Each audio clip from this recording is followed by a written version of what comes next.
Enjoy பண்ணேன். Claude I did miss it.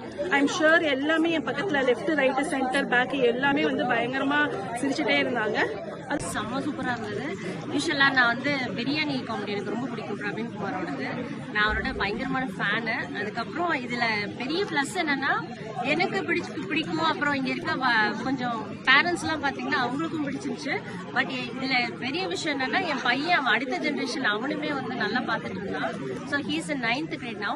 So அவங்களுக்கும் பிடிச்சிருக்குன்னா இது வந்து definitely it's going to reach lot of people. செம்மையாக இருந்தது காமெடி ஷோ. என்ன சொல்கிறது, ரொம்ப டீசெண்டாக, ரொம்ப என்ன சொல்கிறது, எல்லா ஏஜ் குரூப்புக்கும் ரொம்ப கம்ஃபர்டபுளான ஒரு ஷோ இது. டெஃபினெட்லி எல்லாரும் இந்த மாதிரி ஷோ பார்க்கணும். And hats off to Praveen Kumar. Sorry, not so sorry, talk to you later, got to balls.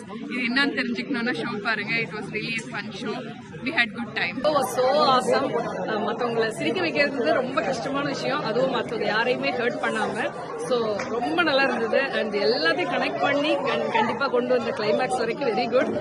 இன்னொரு தடவை பார்க்க சொன்னாலும் எல்லாரும் பார்க்கலாம். அந்த அளவுக்கு சோ கிரேட். இன்னைக்கு ஷோ வந்து பட்டாசு கிளப்பிடுச்சிங்க. ரொம்ப நல்லா இருந்தது.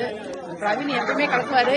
இந்த time family man returns was very good. ரொம்ப நல்லா பண்ணியிருந்தாரு. ஃபேமிலியா வந்து நல்லா என்ஜாய் பண்ணோம். தேங்க்யூ.